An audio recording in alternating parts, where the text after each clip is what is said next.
That's why when I was playing, I didn't want to be the greatest player ever or the best player ever. Y'all passing around too much. But you know what word you're not passing around? The most dominant ever. There was only one at the time. Now there's two.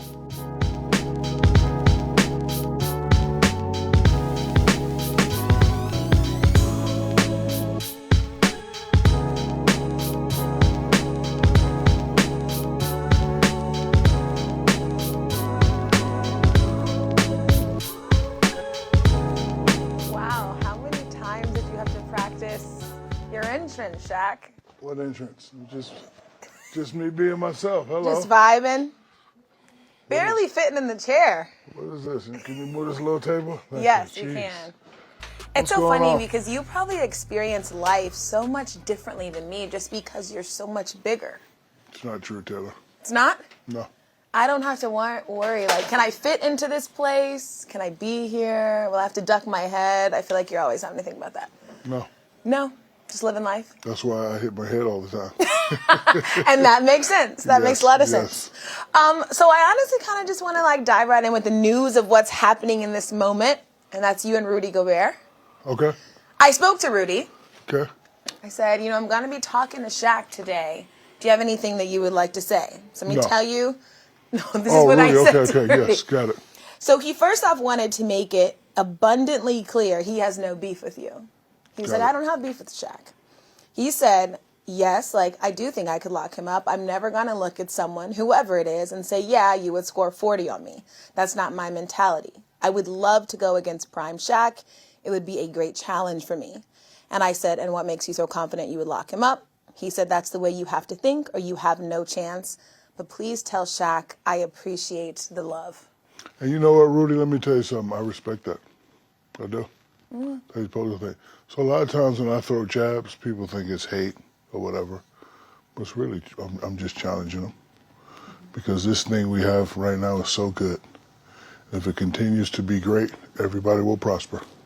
That's how you got to look at it. So before I came in, it was great. When I came in, it was still great. Those guys left. We made it greater. We're still here. It's the greatest game ever. We leave. Oh, Kobe's here. We made it great.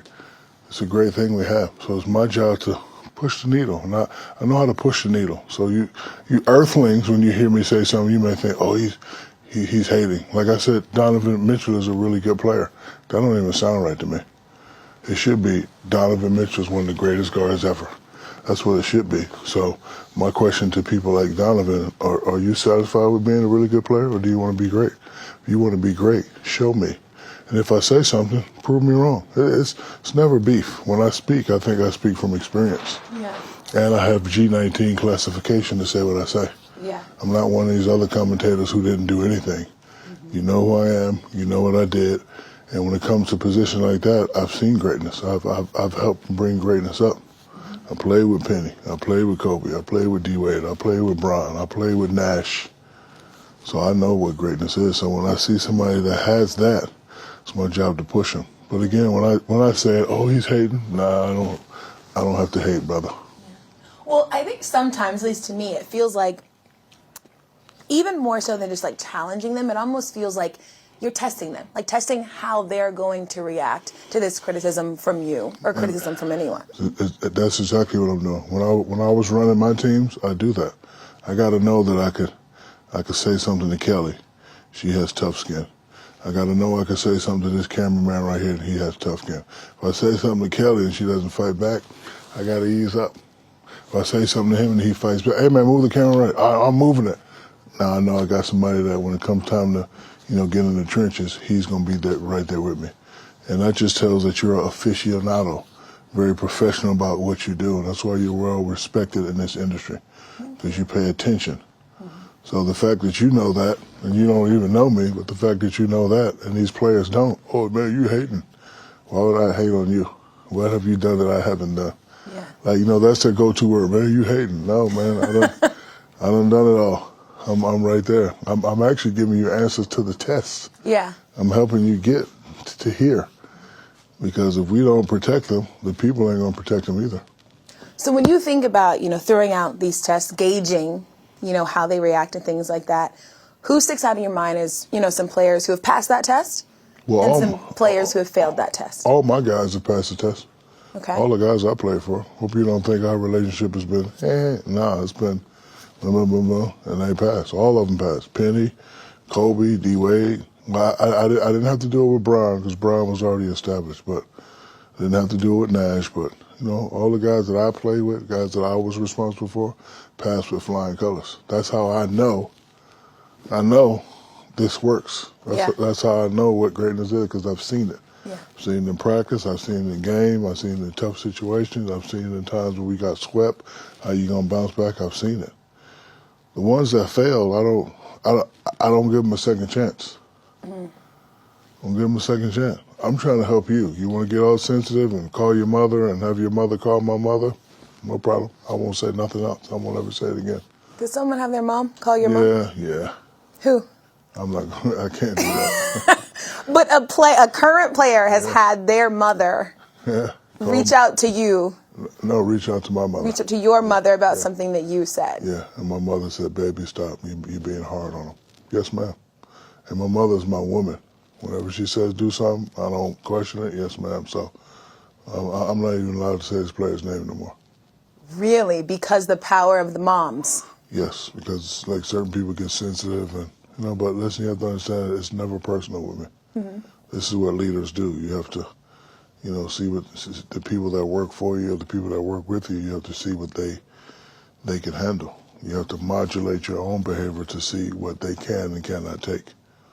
So on this subject, another thing that people have been discussing is Ben Simmons. And Ben Simmons retweeted something that implied that he believes you owe him an apology. Who? You. Owe him an apology for what? Things that you have said about his situation, his injury, Do you think there's any merit to that? No, that's never going to happen. Okay. Do you feel like everything you've said about Ben was fair? I don't know what I said, but I know I wasn't being dishonest. Mm-hmm. Like everything I said, I thought was facts. Let's go to fact number one. You didn't want to shoot in the fourth quarter. Why? Because you didn't want to get fouled. You want to go to the line. That's fact. Am I correct? Okay. Okay. The other situation, me and him, we didn't really spoke, but he tweeted me, and I said, well, when you don't answer the questions that people are asking, people speculate. And now with everybody having a say-so, speculation is going to be what it is. He's like, you're wrong. I said, oh, cool. I left it alone. Mm-hmm. But, if something's wrong with me and you depend on me, I'm going to tell you what's wrong with me. Can't do the interview today. My shoulder. I can't even turn left. I don't want to do the whole interview like that. I'm not coming. I'm not coming. Taylor want to talk to you. I don't care. I'm not coming. So when you leave people room to speculate, everybody going to make their own speculation. If I said something that was hurtful, maybe he should call me and say, hey, you said this, and then I'm intelligent enough to stop time and say, okay, when did I say it? You know what? That wasn't right. My bad, big homie. Mm-hmm. But right now we're just going off speculation and some facts because I got people where he is. Mm-hmm.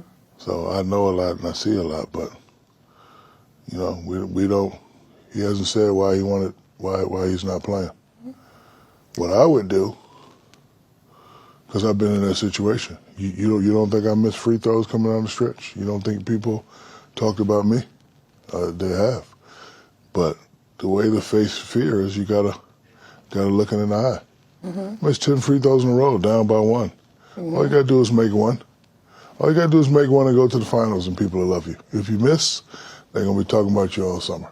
Yeah. Just make that one. I've been in that situation my whole life, and guess what? When I need to make that one, I make the one. And then you get your wish, you get traded to another team, and you're still not playing. You haven't said why you're not playing, and now all of a sudden it's back surgery. Nah, I'm not gonna apologize because I don't feel I said anything wrong. But if I get a call from the godmother, then Ben, I'm so sorry I hurt your feelings. I apologize. But until then, but I mean, I do think you guys probably would genuinely benefit from having an actual conversation. About what? I don't. But I think that all things. Listen, I don't need to conversate with no earthlings. Conversate about what? I said what I said. This is No, this is not. This is sports. This is our world, and this is how we live. Listen, and this thing, Yeah. I'm hard. I got to stay hard. I don't let nothing come in. Yeah. If you look at me walk, I walk funny. You know why? Because I did it for the people. I played. See, it's a difference between being injured and hurt. Everybody's injured. My man right here, he's been working here 20, 30 years. You don't think his back hurting? My man right here, I've been seeing him for a long time. You don't think my man's tired? They're injured, but they got to work. Mm-hmm. See, we're the only sport where you can be injured and be a baby and say, oh, I don't want to do it, and still get paid. I don't respect people like that. I respect these people, the hard-working people of America. Yeah. I'm injured now. My damn hips hurt.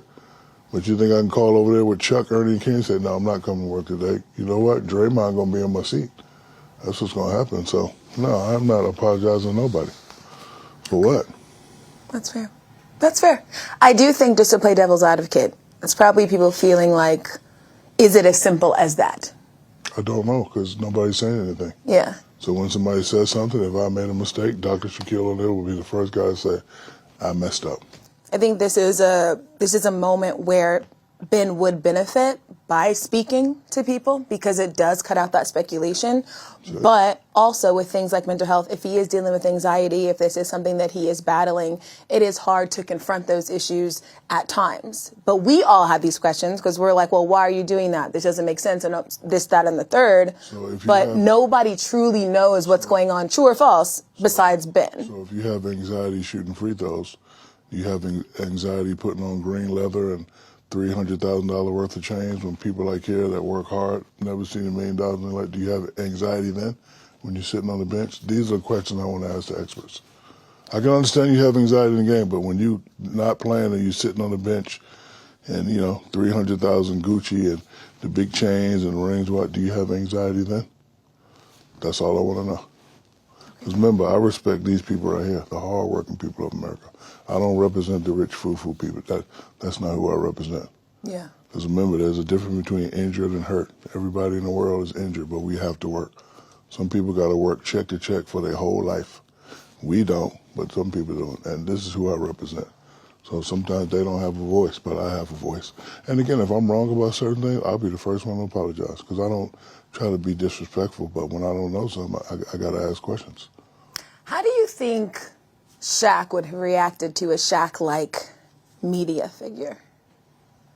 Like when you were playing, if there was somebody who was you in the media, how do you think you would have gotten along with them?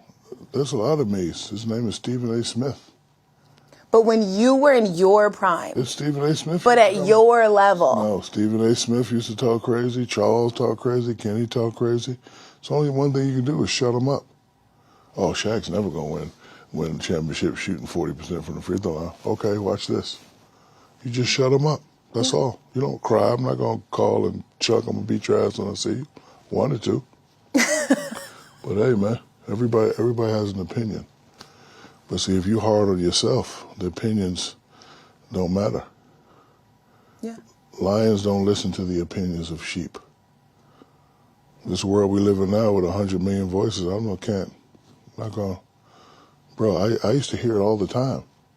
When like Kevin Durant got swept one time, I got swept 5 times. You don't think I heard, he's not that great. Mm-hmm. Same thing I'm saying to Donovan Mitchell, Kareem said to me in an article. I was hurt. I'm averaging Kareem-like numbers. And they said, man, Shaq's one of the best Lakers since Kareem. And Kareem we didn't even have Twitter. Kareem talked to reporters and said, is he that great? They get swept every year. He's not winning championships. I can't cry to Kareem Abdul-Jabbar. I ain't got that G14 classification. Mm-hmm. So at some point, you have to listen to criticism and see if there's some truth behind it. He was right. Yeah, Shaq's averaging 38, but they got swept by Utah. They got swept by the Spurs. So instead of being wimpy about it, you man up and you get it done. So, all the stuff that these guys are going through, I've been through it. Yeah. I may have invented it. Mm-hmm. I don't go, no, I man up. Mm-hmm. My father was harder than any other critic in the world. I had 50 one time and I missed 12 free throws. You should have had 60, mama. Yeah. So, it just, it depends on who you are. And I'm programmed not to make any excuses. For sure. Never let no excuses come in. And it's not something that I made up. Magic ain't have no excuses. Isaiah Thomas ain't have no excuses. Dr. J didn't have no excuses. Muhammad Ali didn't have no excuses. So why can I have an excuse? And I'm making more than any of them ever made. They paved the way for me. I'm representing for them too. Yeah. Thank you, Mr. Kareem Abdul-Jabbar, sir. Because of what you and Mr. Bill Russell had to go. Bill Russell couldn't even stay in the hotel with his homeboys. Yeah. Couldn't even drink in certain fountains. And now they saying I'm the next Bill Russell. I'm representing that. Why? I'm flying private. I got suites and everything. Who am I to complain? I ain't complaining about nothing. Thank you, Mr. Russell. Now I'm going to represent for you. That's how I think. And I don't know if they make them like that anymore.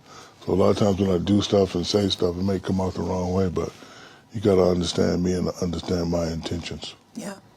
I mean, I do think one thing you said is true, which is winning really is that cure to everything. If somebody has things to say about you, you go out there, you prove them wrong, and that narrative will change. And It will change. while that's easier said than done, I do believe what you're saying is true. It's very easy. Yeah. Easy to win a championship? Yes, it is. I mean, I think most NBA players would disagree it's easy to, I mean, like they would not think it's easy to win an NBA championship. That's why it's so coveted, because it's difficult. If you have the right components, it's easy. Right, but think about how difficult it is to get the right components. Yeah, but if you call yourself a great player, then that's the start of having the right components, right? For sure, but I There's know a you guy don't on- think winning a championship is easy. It's I know easy. that you do not believe that to be It's true, so because easy. that's why you have so much pride in it, because it's hard to get there. It's not hard, it's easy. No, it's hard to get there, but once you get there, listen, once they say you're a great player and you got another great player with you, you got all you need. You got all you need. Every team don't have that, but once your team has that, you got everything you need. No excuses. None. That's why I used to get so mad when we used to get swept. I'm like, damn, I got everything I need. Like, damn, me, Kobe, Big Shot, and then you just gotta, you keep fighting, and you just get it done. Once we got it done, what happened? We got 3 in a row. But it took time, and I think for some of these players, it's taking the time of that. But it's still easy, trust me. So easy to get that trophy. You know why it's easy? Because I'm programmed to, when stuff is difficult, I break it down to its easiest form. Like, for example, if I bought this camera, I don't know nothing about it. What I'm going to do? I'm going to call my main man. He's going to show me what the power button is. He's going to show me what the zoom is. Now I know how to work the camera. I'm not about to sit there and read the damn manual. So when stuff is hard, you got to, break it down to it's easy. So, yes, it's easy to win. Once you get the components you need, then it's easy. Okay, fair. I think that's simplifying it a bit, but I feel you. It may take you a while to get there. Yes. It may take you a while to break it down to its easiest form, but once I got the book, 3 in a You were row. there. That's why I knocked off 3 in a row. Because you had figured it out. Yeah. And then you kept going. I think a theme that kind of resonates to me when I watch you on Inside the NBA or just like watch any of your interviews is it seems like you believe we have kind of diluted the word greatness. Like we're kind of calling all these players great. Yes, you have. Yeah. Explain to me why you believe that to be true. Because you have. Not you. You just have. I mean, greatness to me is and all it takes now is somebody to do an move when you guys are giving it to them. And then, when they don't, and then when they hear it, they think that. And then when they don't play like that, and then you question that, no, I'm great. Taylor says great. And then when a great one says, no, you're not great, or you just hating because you're old and I'm playing. So, yes, you guys have diluted the word. That's why when I was playing, I didn't want to be the greatest player ever or the best player ever. Y'all passing around too much. But you know a word you're not passing around? The most dominant ever. There was only one at the time. Now there's 2.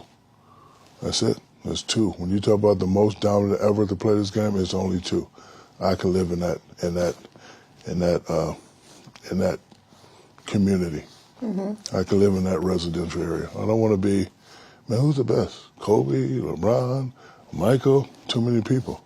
Too many people, man. Who's the best? Like, my lane is 2 people. The dominant is your... And that's why I wanted to pass him up in points, because I was going to have an arrogant speech for the whole world. I'm the most dominant ever. I don't want to hear nobody's name. I got more championships. I got more points. Shut it up. Be quiet.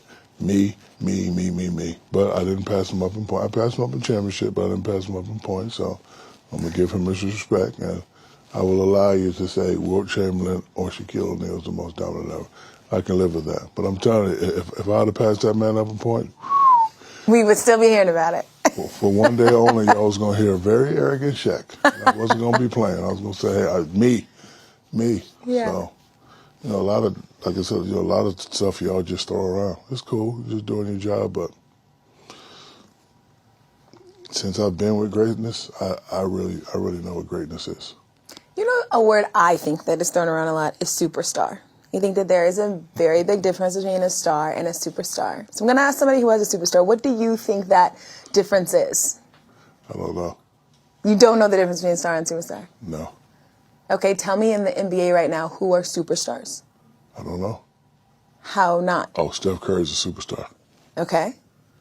Giannis Antetokounmpo, is a superstar.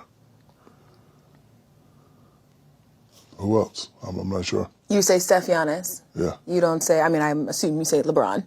Oh, yeah, Bron. Yeah. Bron. Okay, I assume you say KD. Yeah, I guess, yeah. Okay. Do you put Kawhi? I don't know. Do you? I think there was like a time I was like, yeah, superstar. He's star for sure, but right now I don't know if I would say. So is he a superstar or is that? I think right now I say star. A star? Yeah. Okay, cool. So then you answer your own question. Yeah. Okay, good. But you have no other superstars? There's 4 for you. There's 4 superstars. I know what the definition is, but I don't know what your definition is. And that's why I'm asking you, what's your definition of superstar? The 4 that we named. Okay. Chris Paul, probably put him in there with that. You put Chris Paul superstar? Yeah, probably put him in there with that. But I don't know. I try not to. Sometimes you just have to remove yourself. So if it's not on a Tuesday or Thursday, You're like, I don't have it. when I'm working. To be fair, it's Tuesday. Okay, so we're working now, so I'm in this situation. But if I'm not working, I'm removed from the situation. Okay. This is completely random, but it's a story that I heard that I want to know from you. So they say that there would be times that you would practice naked. Is that true? I'm not going to answer that. Is that your teammates are on record 1, 2, 3. discussing it? I'm not going to answer that with 4 ladies present. Why? And the cameraman and the director talking while I'm talking. I can guarantee none of us care. Practice naked? Yeah, you would come onto the court And naked. and practice the whole practice? No, but you would appear for a minute. Is that true or false? False. So your teammates just made that up? I don't know who said that. I think it was like Derek Fisher. He said sometimes like you would come out, you were late, and you couldn't be late, and you didn't have time to put your clothes on. So was I really late then? So hold on. So this happened then. You did sometimes appear naked. I was never late. That's all you need to know. Yeah, you were never late because you were naked on the court. Nah. No, it's just not true. I can't answer that with 4 lovely ladies. If this was an all guys podcast, I'd tell you the truth, nothing but the truth. But since we have, I can guarantee you we're the same, and we truly don't care. I'm looking at supermodels and models, and lawyers and doctors and producers. Nope, can't do it. Well, you have confirmed it without confirming it. Just No, I have not. You have, because if you would have just said no, I did That was wasn't false. What Taylor Rooks said about me is false, completely false. You heard it from me. Okay, whatever you say. Another thing I want to clear up, obviously, it's like a narrative about you and the free throws, that it wasn't your strong suit. But I don't know if you've ever been asked, like, why? Why was it so hard for you Wasn't hard. to make free throws? Wasn't hard. Okay. I think it was the man's way of keeping me humble. You had one thing you couldn't do. Yeah, kept me humble. Imagine my game and me shooting like Steph Curry. Imagine that. My game, me, and I could shoot like Steph Curry. I know for a fact I'd be a hard individual to deal with. So sometimes you need certain things to keep you humble. Like my mother is a certain thing that keeps me humble.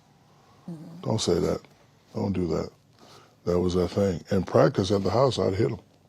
I used to be a shooter. I actually started off a shooter in high school.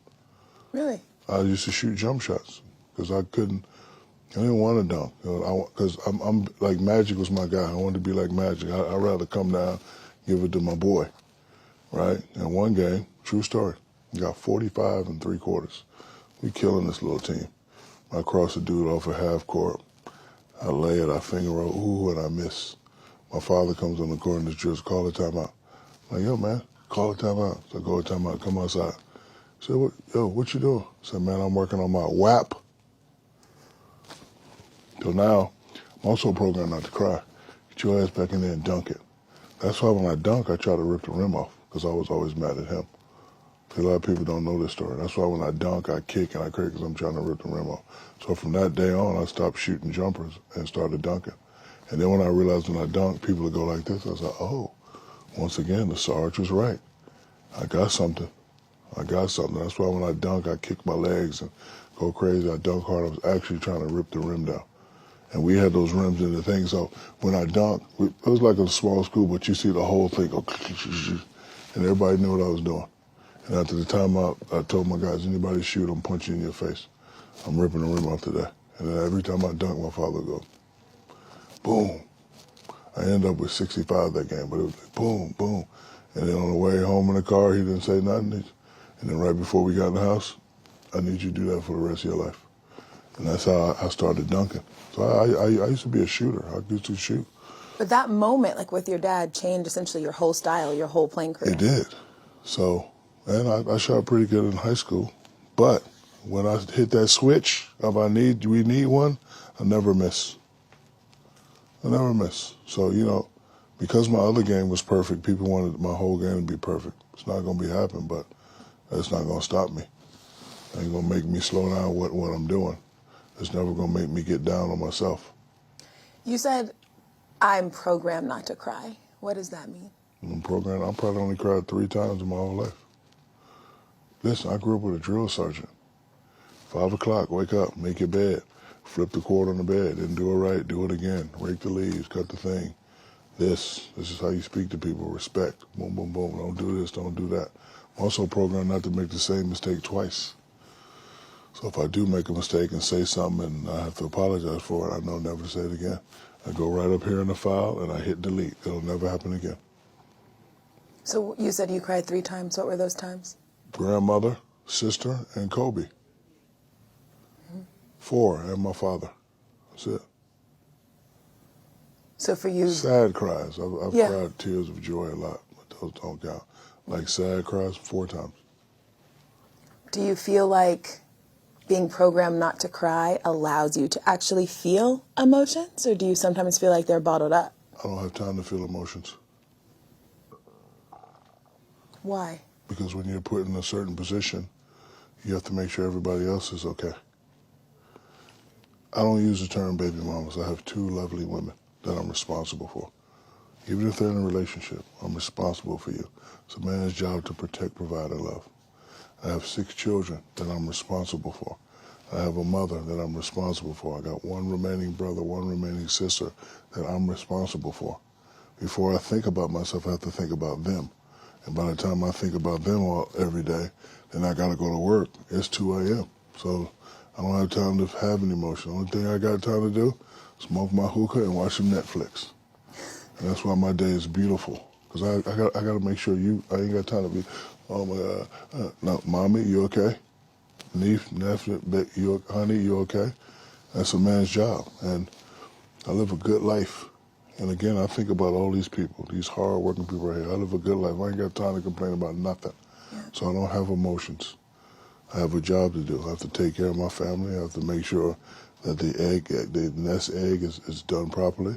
So I don't do crazy stuff. That's why I don't be out here acting wild. I have to protect this. Because if this goes away, everything goes away. My father told me, don't let nobody take your mother's house away. Remember that? I was like, what do you mean by that? He said, when you get rich, you're going to buy your mama a house. Now, 60% of athletes, after they're done, they have nothing. And if you ain't got nothing, we ain't got nothing. Mm-hmm. That sticks in me. Don't let nobody take your mama house away. Don't let nobody take your kid's house away. So I think about stuff like that. So when you talk about emotion, I don't really have emotions. Well, it's interesting to hear you say that you don't have emotions, because I remember when I was watching your interview on The Pivot, you talk about having a lot of sleepless nights. in the things that you're thinking about at night while you can't go to sleep. And to me, that signals it's because at night you are ruminating on things that have happened to you, how they have affected you, how you deal with them. You maybe don't see that as like emotion, but there is something in you that is thinking about life in different ways. Yes, because when you're real, you realize when you mess up. Bro, I live in a 30,000 square foot house by myself. You don't think I know I messed up? My wife was fine as hell. I had it. My babies are beautiful. I'm in there by myself. I messed up. It's the ones that don't know when they mess up is the ones that don't ever make it. Messed up. But you live with it. Yeah. My sister, I got a picture of her right when I walk in the house. I messed up. The day she passed away, I should have called her. Should have called her before that. See, I'm the type that I'm working so hard. Hey, Taylor, I want to interview you on Wednesday. I see Taylor in the building all the time. Let's tell Taylor I do it Friday, rather than me saying Taylor I can't do it. Like it's always because remember, protect, provide, and love, and you can put it in any order. Mine is provide, protect, and love. So let me work, and I'll call you later. But by the time I get home, I never call. So same thing with Kobe. Just let me text him and call him, and those are things that you think about. You shoulda, and that's why I tell people now, don't shoulda, don't coulda, take care of it. Yeah. Man, I could have called him. No, call him. I don't care if you had arguments, beefs, you want to know how to act. Send him a tweet, send him a text, send him something. So those are the things like when you realize you messed up, you don't wanna have that on your heart. But it's gonna always be on my heart, rest of my life, and I got ways of dealing with it. You just think it through. And you just think about the good times. And that's your way of dealing with it, thinking about the good times. Do you feel like you ever would have called? Yeah, probably. Because the crazy thing is, even though it seemed like we were enemies, not enemies. It's just what brothers do.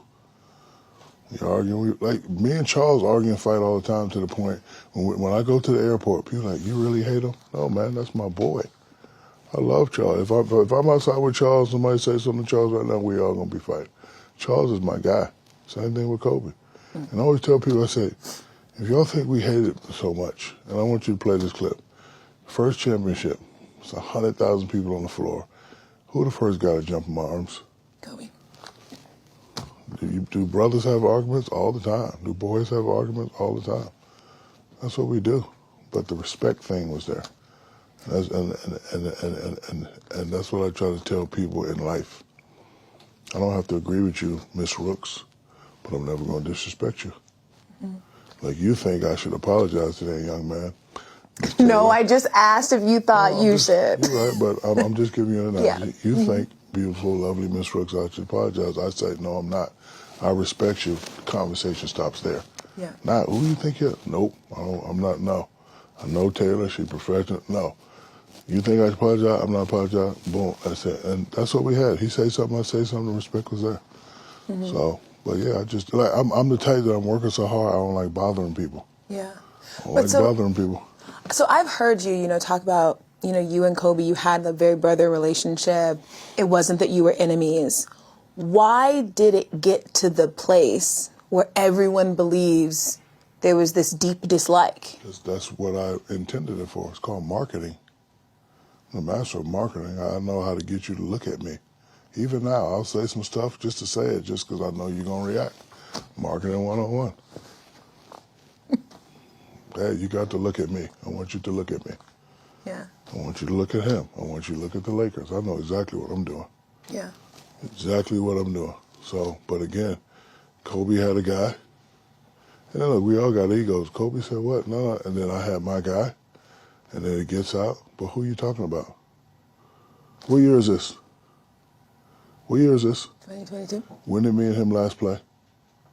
What? 2004. 2004, yeah. Okay, so what's that, 18 years? So my marketing has lasted 18 years so far because you still ask me these questions.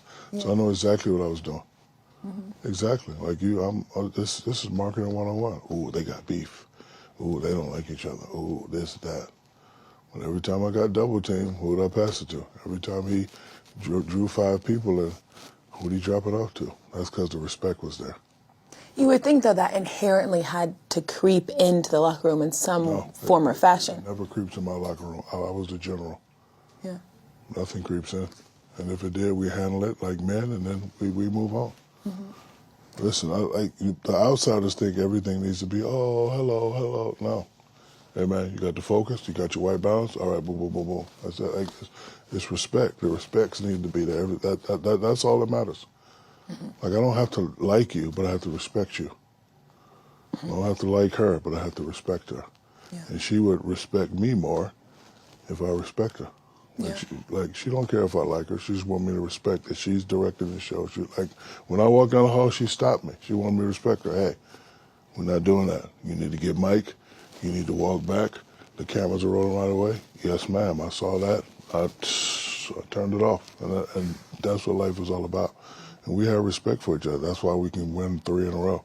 That's why 20 years later, you're still talking about the most dominant, most enigmatic, most controversial 1-2 punch ever. Yeah. Never to be duplicated ever again. But again, like, a lot of that was my fault because I'm silly. Everybody knows Shaq is silly. I want you to talk about me. I want you to think I'm fighting. I want you to think I hate him. Yeah, because I'm like, was he as on board with this? No, he didn't know. But like he was defending himself. But I know if I take him off, I know I get him to play at a high level. I knew that because he was just like me. And he knew that if you take me off, I'm playing at a high level.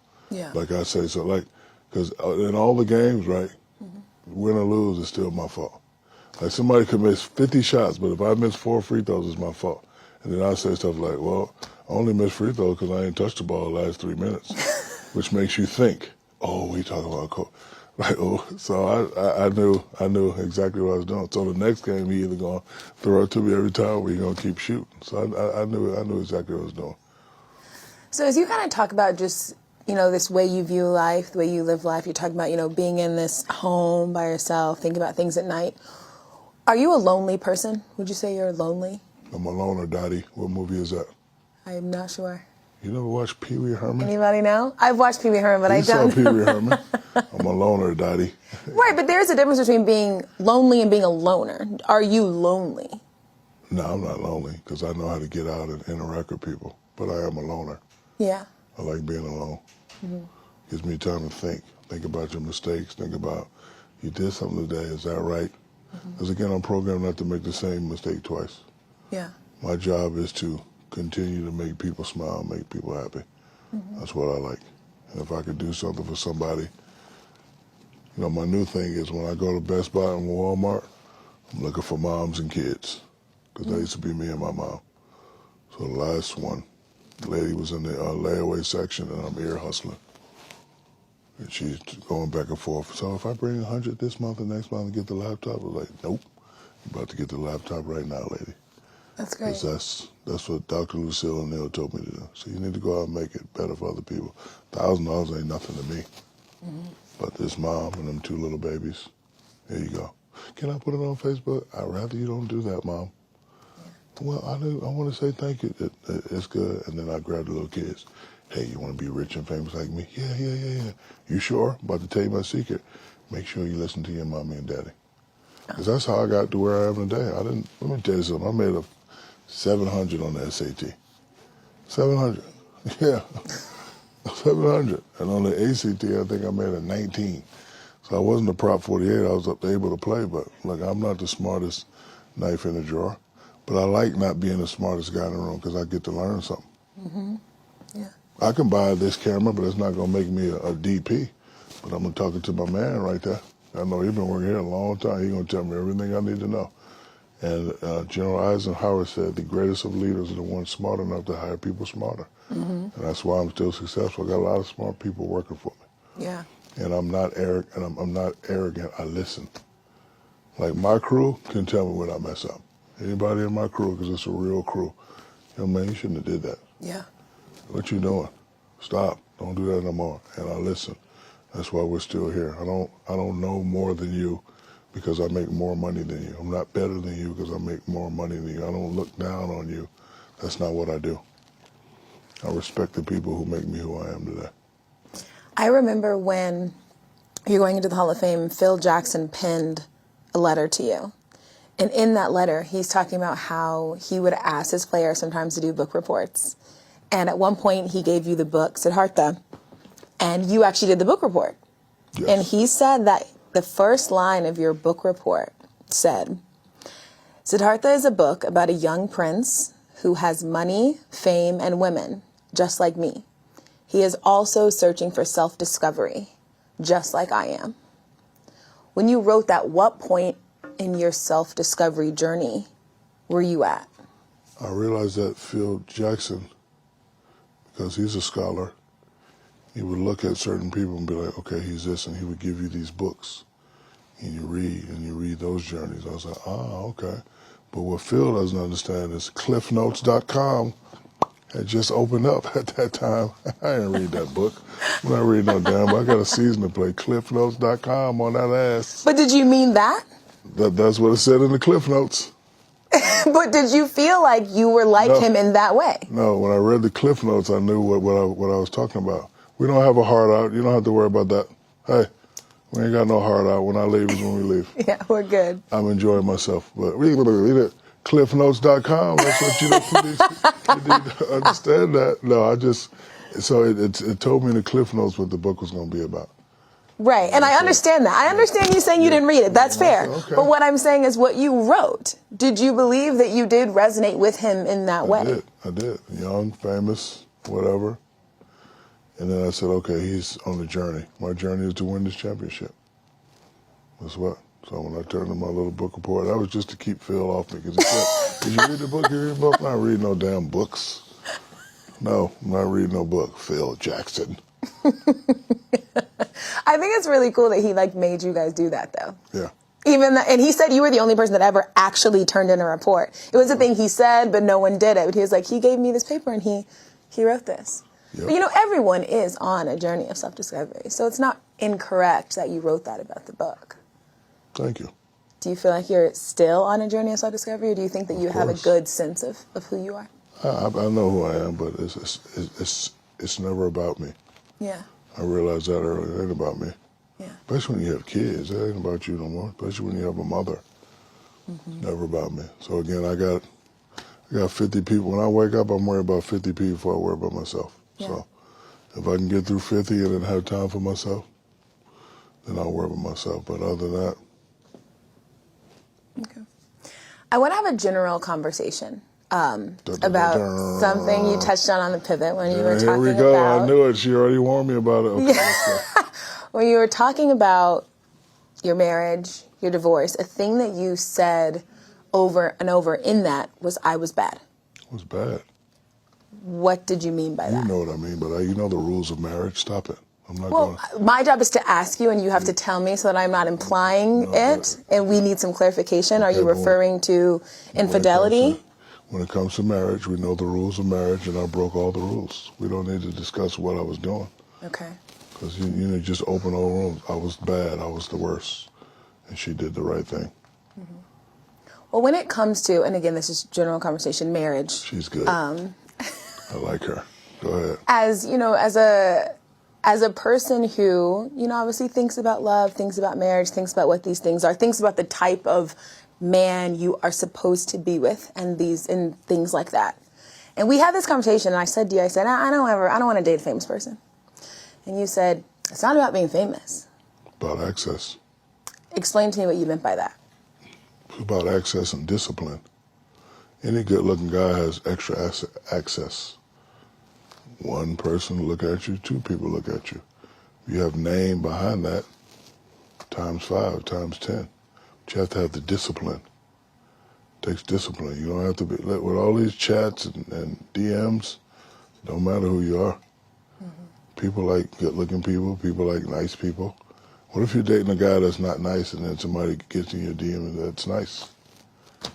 You're going to have an interest. So, we have a little more options, but it's still all the same. But as a man, you have to have the discipline. If you don't have the discipline, you make up excuses on why you did it. Everything I did is an excuse. And the crazy thing is I know better. I seen my mom and my dad. My dad was protect, provide, and love. Mm-hmm. See, that's a man's job. Most guys can give you 2. I've seen a man give 3. Well, that's the thing I was going to say. I think there is some irony in this because you can be disciplined about the things you want to be disciplined about. Like, you're clearly disciplined. You won championships. Yeah, but if I talk about being undisciplined, it was an excuse. I don't make excuses. Mm-hmm. That's why I can say I messed up. Mm-hmm. Or I can be like, no, I told her don't wear those shoes and she wore it, so no, that's an excuse. I don't make excuses for my mistake. Real men don't make excuses when they mess up. Yeah. I messed the whole thing up. I messed the whole operation up just by being stupid, by being greedy. Yeah. Does it hurt you to have to talk about it? It's my second time talking about it, and my last time. Mm-hmm. I only talk about it with you because I respect you, and I like you. Mm-hmm. I'm never going to talk about it again. But I could look in the mirror and say, you messed up. Mm-hmm. Why'd you mess up? Don't matter. So when you talk about why you did up, you just create more excuses and opening doors that don't need to be open. Mm-hmm. Like when I say I was bad, everybody know what that means. Come on. Yeah. I don't need to, it was with, no, you know, I was the worst. But she's happy now. She's getting married now. Yes, and that's great. Happy for her. She's with a fine gentleman now, and I hope he treats her like she's supposed to be treated. So when you talk about protect, provide, and love, what did you learn about love after that? I love that it's unconditional, and it's not all about you. See, when I was the man, it's all about me. Do this, do that. But like I'm sacrificing for everybody now, you have to sacrifice first.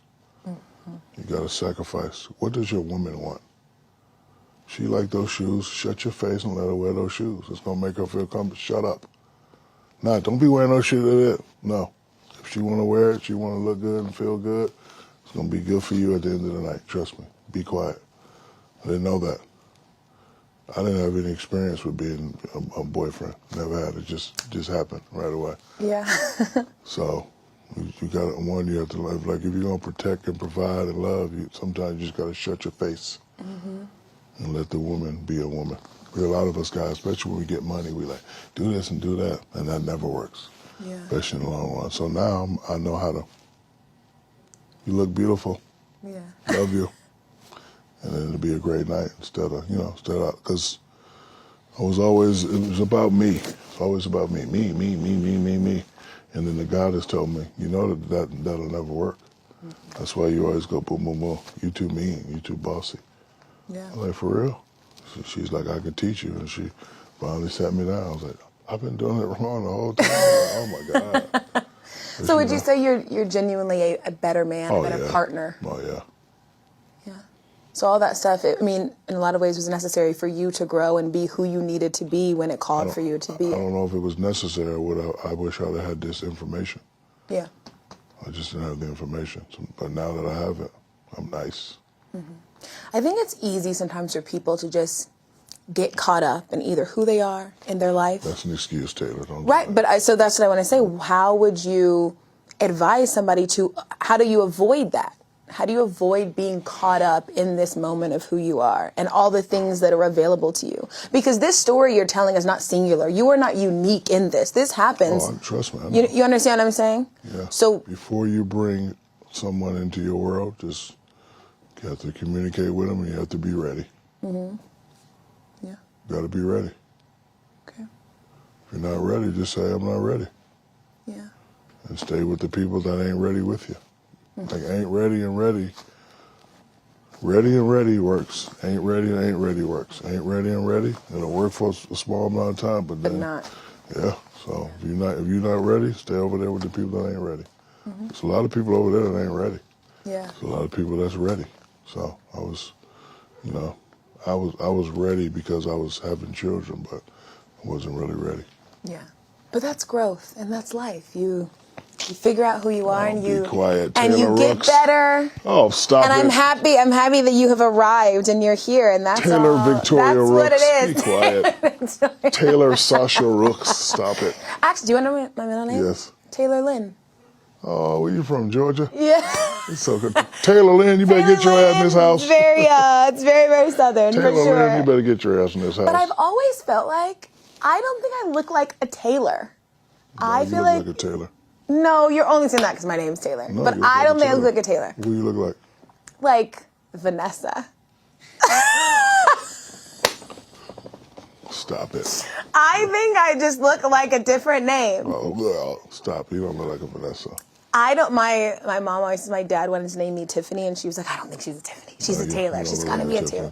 Taylor is in the middle. Yeah. It was really important to my mom actually to give my sister and I unisex names. What's her name? Ryan. So she wanted us nice. to have, names that could also be more names. Ryan Rooks. That's nice. That she has a good name, like those double R's. I'm like, I should have been Ryan for sure. Okay, a couple more before I let you go. Winning Time. Are you watching it? Yeah, I'm watching it. It's nice. All right, if the All next. right, let me go on air. Yeah, I already said they can talk about me. No, that's not what I was going to ask. Hold on, let me go on record and say I do not like the way they are depicting Jerry West. I'm going to go on the air and say that. So, Jerry was never like that around me, ever. And if it was a time for him to be going crazy, that was the time.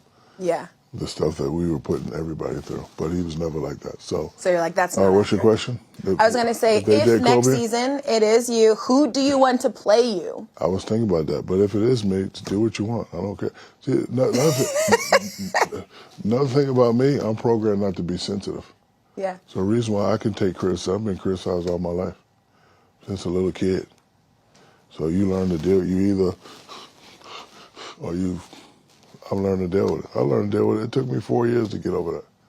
Man, this dude's 10 and he can't even touch, he's 6'8", he can't touch rim, he'll never make the NBA. Yeah. The girls, look at him, he's ugly, he got big feet. So now you can't, it ain't nothing you can say that's gonna make me, that's gonna razzle my feathers. If it does, I'll say something back. Yeah. And if it gets to certain levels, then it's going to have to be what it's going to have to be. But I'm not like most of these guys where you see stuff like okay, that's what you said. Yeah, if it's funny, I laugh. Okay, I encourage you. You want to send out a funny tweet, funny meme about me, please do. Please do it. Yes, please Okay, do. so with that being said, I know you're not sensitive. I know you're like, everything that has happened in my life happened, and I was in control, all these things. But what is the thing that they could talk about in Winning Time that you're like, I'd be portrayed in a bad light here? I maybe was wrong here. I don't care. And I understand that. I don't care. I don't know. I don't care. There's not a thing you're like, yeah, people are going to think even though you don't care, there has to be a moment in your career like this probably won't be received. As a leader, you have to do and say certain things to get your troops to respond to a certain level. Mm-hmm. I don't know. I don't care. But guess what? It ain't that bad. I'm not in jail. I'm sitting here talking to Vanessa Rooks.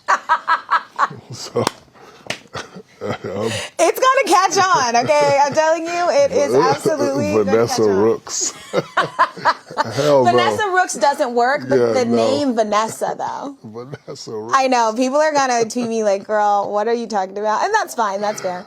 Okay, but on the subject of the Lakers and Winning Time, definitely have to talk to you about that. Jeanie Buss obviously came out today and talked about all the money that she spent on the team, and she felt like it obviously failed, and she's upset about that. What are your words to Jeanie Buss? I love Jeanie Buss. I will never have anything bad to say about Miss Jeanie Buss. She's great. Or the Buss family. Yeah. Hey, it's business. Sometimes you make investments, they work out and they don't. We move on. Yeah. I'm not here to criticize Miss Buss and she should have did this. I don't know. Yeah. I don't know what she should have done. Just Miss Jeanie, I support you. I love you. Hope you and Rob can get it together and bring us back to prominence. Because the problem with us LA fans, we're spoiled. Yeah. We're used to having the top players. We're used to going to the final. We used to win the championships. And when you don't get that, people go crazy. She knows that. She understands that. That's why LeBron, AD, Carmelo, Westbrook, because we used to having big names play together and work together. But this time it didn't work. But it's okay, Jeanie. You said something interesting in an interview once when you were talking about LeBron. And you said right now the issue is that these players no longer fear LeBron. Because you know what? At some point, the student must kill the master to become the master. And LeBron is the aging master. So this is everybody's opportunity. I wish I was playing right now because I've been through this. When I first came in, So the reason why I've been successful and never had any ups and downs because I'm used to the ups and downs. When I first started in high school, I wasn't the top. I made it to the top high school player. I'm the man. Then when I get to college, I'm like, damn, I'm not the man. But that's okay. I know what I got to do. I'm the #1 college player. Ha, ha, ha, ha. Then when I get to the NBA, oh, my God, Mike, Dominique, Bird. So I'm playing, trying to get to the top. And then Jordan. Jordan's left. Jordan leaves for the year. This shit's mine, all mine. So, like, I was a student for a while, but now it's my turn to be the master. Jordan's gone. This shit's mine. I'm taking over. So that's what Tatum, all these guys saying, okay, LeBron, you, because to think about it. And then as a player, like, I remember I used to have good games, and I used to run the TNT, ESPN, talking about Mike again. I'm like, damn. It's like a professional jealousy. Damn, they talking about Charles. Yeah. Man, they talk about David Robinson. Oh, they talking about a guy younger than me, Tim Duncan. It's like a professional jealousy. So, look, LeBron had the spot too long. It ain't nothing personal, but he gonna be gone 2 or 3 years. And Giannis is saying, this my league right now. Mm-hmm. Giannis is saying that. Tatum is saying, hey, I just put KD away. Y'all better recognize my name. Steph Curry said, oh, no, I'm still here. So, but as a fan, that's what makes the game so great. Yeah. No, absolutely. And I think that you are right. And one thing that we do on the show is we do a top 5. What show is this? So, I don't even know what the show is. Taylor Rooks and. So your episode is Taylor Rooks and Shaq. Oh, so you got your own show? Yeah. I see you, boo-boo. I see you, Vanessa. I see you, Vanessa. Taylor and Vanessa. But no, we do a top 5 segment. And you kind of segued right into it because the top 5 I was going to ask you is, as we look at this kind of next generation of who's going to take over the league, tell me that top 5 for you. I don't know. Well, you said Steph, you said Giannis, you said Jason Tatum. Steph is older. Steph's on his way out. So Jason Tatum? So, yeah, Giannis, Okay. Jason Tatum. Help me out here, people. There's Ja, there's... Oh, yeah, my God. I'm sorry, Ja. Yeah, Ja. Oh, yeah. Luka the Don. Mm-hmm. One more. There's Trey. There's... Trey's nice, too. Yeah, there's some good ones. Trey. Right now you've said Giannis, Jason, Luka, Ja. Yeah. So my 5. So my 5 Let's would float be... some names out there. There's Donovan. There's Trey. Who else am I forgetting about? The young guys. There's like so many young guys. Yeah, but they don't count yet because like if you can't. If they don't come right, those are the ones like I said that come right. Trey. I mean, there's Jaylen Brown too. Nah, not yet. He's close. He's not yet. So there's Trey and Donovan. Since I've been on Donovan, I'm gonna go ahead and give to Donovan. Yeah, give him some love. No, I ain't gonna give him no love. I don't do love. Fair. I do tough love, but I'm gonna give it to him because I know he has the potential. So you can either prove me right or prove me wrong. Okay, sounds good. I do have a final one. I'm curious. Obviously, love you on Inside the NBA. Everybody loves you on Inside the NBA. What is the end in sight? How long do you want to do it? I don't know. Think about it all the time. I don't know. So I have one gorgeous little baby left. She'll be in high school. So 4 years of college. So something after 4 years. Because I tell my kids, in order to touch my cheese, you got to have a few degrees. So my oldest daughter is fabulous. She's a marketing director for Pepsi. She's doing great. Hey, shout out to her. Yeah, my oldest son is doing great. He's also a DJ in NFT space and all that. And I got 3 in college, Texas Southern. Me, Shakir, and Sharif. I don't know what he's going to do. He's going to go back or go in the draft. I'm not sure yet. And then there's my youngest, Miara. So she's 16, 2 years of high school, 4 years of college. So that's 6 years. So after everybody's in and out of college, then I probably can just fade away into the abyss. Yeah, you said you think about it all the time. You really do? Because I have to. I told you, when I wake up, I got to think about 50 people before I think about myself. Yeah. Okay. Who do you think Shaq is when he's not in front of us being Shaq? Oh, Shaq is a regular dude. I denounced my celebrityness 6 months ago. Celebrities are assholes. I don't want to be affiliated with them people. Them people crazy. They're disrespectful. They step on people. They look down on people. That's not what I do. When I go to McDonald's and order food for me and my fat friends and the kids bring it out, I give them a $200 tip. I'm not about to go in there and cook it and do that. You doing that for me? Appreciate you, big homie. Thank you. Yeah. That's what we need more in this world. Like, we got too much. Hey, I got this, I got that. Nah, that ain't me. So when you see Shaq, you're gonna see him by himself. He ain't gonna be in no entourage. You're not gonna be disrespectful. He ain't gonna be throwing people around. When I go to a restaurant with my boys, they're amazed I don't skip the line. Hey man, go to the front. No man, I'm not skipping that lady. I can't do it. Yeah. I know I'm the Shaq and I can eat free. I can't do it. Because remember, these people right here make this world go around, not me. Yeah. But it's my job to entertain them. And then when they pay, that's how I get paid. So it's all a certain ecosystem that can never be broken. A lot of people break it. So when you turn your back on them, then they get all sour and get all sad. But you got to protect the people that make you who you are. So Absolutely. when you see Shaq, Shaq's a cool, regular dude. He's going to be by himself. And I can attest, I think both you and Chuck are two of the most generous people of all time. And when it comes to Inside the NBA, I think we are all so deeply lucky to have you on that show. So I hope you do it. What about Rebecca? As you want. Do I look like a Rebecca? Yes, you do. I don't know if I look like do. Rebecca. Rebecca Rooks. What do we think, guys? A Rebecca? Because you said you like double R's. I do. Welcome. They should Hi, I'm have given Shaquille me O'Neal, the Ryan. co-host of the Rebecca Rooks show. I'm here with the lovely Rebecca Rooks. No, thank you for your time. Thank you for coming on. No problem. Taylor Thank you. Rooks, and you were fantastic. And don't ask me no more personal questions. Yeah, you guys, this is his last interview where he's talking about any of the personal questions. I'm turning it right now. Delete. Manual delete. Well, thank you for sitting here and answering those. No problem. Vanessa, if you don't get out of here with that. That was Saw so that? fun. Oh, See that look, quickness?